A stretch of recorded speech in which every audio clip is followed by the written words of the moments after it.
to the Wing Space podcast, a place to take up space, a space for you to settle in, sit back, relax, and focus a little bit on health, wellness, faith, family, and this crazy thing called life. This podcast is not a replacement for mental health treatment or professional health care. In case of crisis or emergency, please contact your local healthcare provider or dial 911. Hey there, and welcome to the Wing Space podcast, Season 2, Episode 1. I'm really excited to dive into not only this episode, but also this season of the podcast. So I will be right back with lessons 2023 taught me and what you could learn from this past year going into 2024. But first, a quick message about our upcoming services. Can't shake the cold in Southern Maryland? Join us at Hope and Healing in Leonardtown for our first wellness workshop of 2024. Learn new skills for coping with the coldest months of the year and create your very own mood-boosting aromatherapy product to take home. On-site childcare will be provided for $5 a child and registration is required. So sign up today with the link in our show notes or visit our website at hopehealingtherapy.com. Welcome back to the Wing Space podcast, a place to take up space. Today is our first episode of Season 2, and for those of you that typically watch our episodes on YouTube, you're getting a static image today, and it was kind of purposeful because one of the lessons that 2023 taught me was that it's okay to do what I need to do. And quite frankly, today, I didn't need to be on the video. You know, I ended 2022 with a pretty significant loss in my life. You've probably listened. If you're my friends or family or colleagues and know me personally, you know that December 23rd of 2022, my father very unexpectedly passed away. And so I entered into 2023 very differently than I have entered into any other year, and that was with a full open wound of grief. And there were lots of things that had to be done over the course of 2023 that I had not anticipated. There were lots of things that we planned for that certainly did happen. But as I record this episode at the end of 2023, and I think about what this year has taught me, that first thing that I mentioned to you is this idea of doing what I need to do. Self-care is something that you have heard me talk about a lot through our first season, and it's something that I speak to my clients and to my staff about very often. The reality is, if we are not taking care of ourselves, we cannot take care of others. And over the course of 2023, I did need to spend time taking care of others and taking care of others' tasks. But throughout that, I truly learned that I have to take care of myself. I have to put myself as a priority. Maybe I'm going to help someone else. Maybe I'm going to do something for someone else. Maybe I'm going to complete someone else's tasks or to-do lists, support them in some way. But at the end of the day, what I need to do for myself, I need to do that.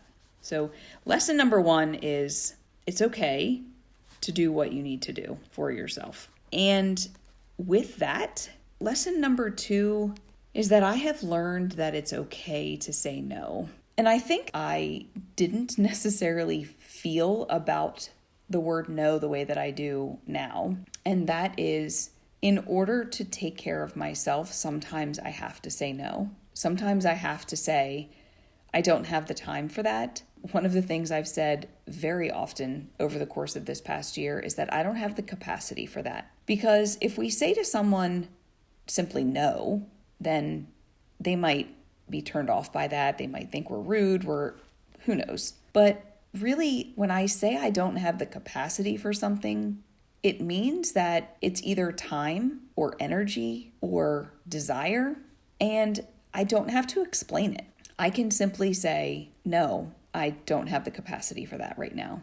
And when I say that I don't have the capacity for something, I'm also allowing myself to put myself as a priority, because maybe that means my bucket is super, super empty. And I know that if I do this thing or go to this event, then it's going to be totally empty and I need a little bit. So knowing that it's okay to do what I need to do, which might include saying the word no and not volunteering for everything or agreeing to everything.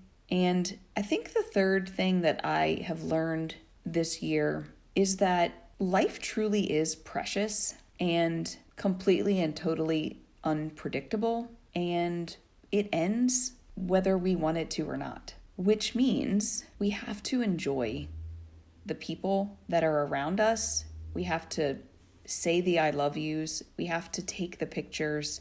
We have to enjoy the opportunities that we have to spend time with those people, because the reality is they can be gone in an instant. I have never in my life that I can recall lost someone unexpectedly. When I look back, in my most recent losses, especially the significant ones and the heavy ones, they were planned for, in that the person was ill, they were terminal, it was expected. It didn't hurt any less. But with my dad, it was completely and totally unexpected. And so that lesson of life being precious and being able to enjoy all the little moments is really something.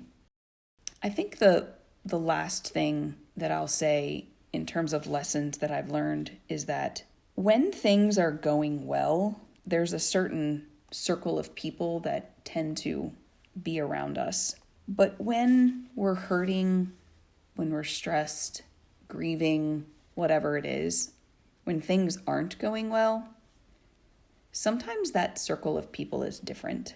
And I would encourage you to consider, which kind of friend are you? Are you the kind of friend that is there in the good and the bad? And we all probably think that we are. But you have to really dig deep and ask yourself, are you the friend that sends a text that says, "Oh, I'm so sorry, just let me know if there's anything I can do"? Or are you the friend that shows up with a casserole and rings the doorbell and hops in the car and says, "Enjoy dinner on me"? Because there is a big difference between those that are around us, supporting us, loving us, caring for us, just being present in the bad. There's great value in those people, in those relationships. Certainly we need people in the good, the bad, the ugly.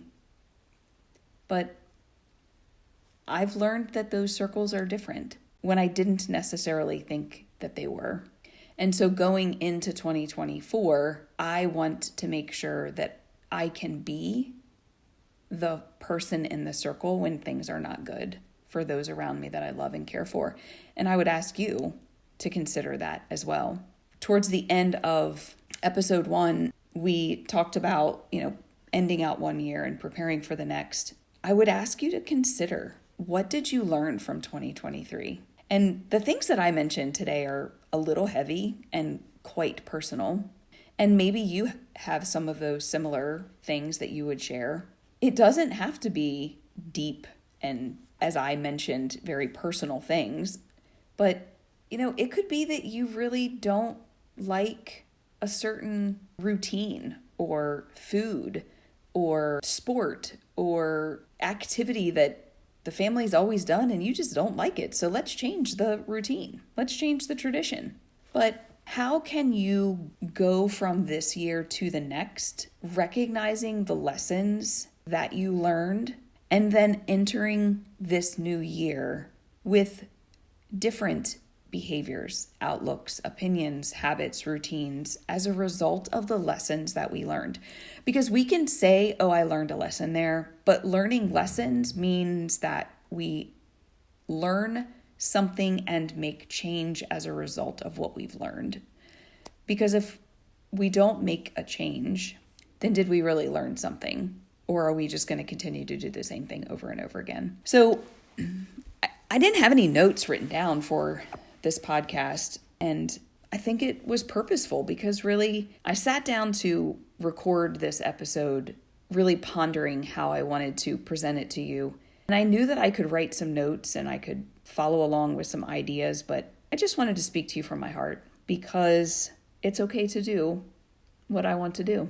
So I wish you well as we enter 2024. I am excited for the things to come in my personal life. We've got some really big milestones coming up this year. I'm looking forward to the professional milestones and accomplishments and achievements that we have on the horizon. And I look forward to the opportunity to sit down and share my thoughts with you throughout this season of the podcast, but also to sit down with some new guests, some old guests, and be a place that you can find a few nuggets of information that might help you along your way. So I'm always interested in your feedback. Feel free to send us a DM. You can email me, Jennifer@hopehealingtherapy.com. And I hope you have a great day.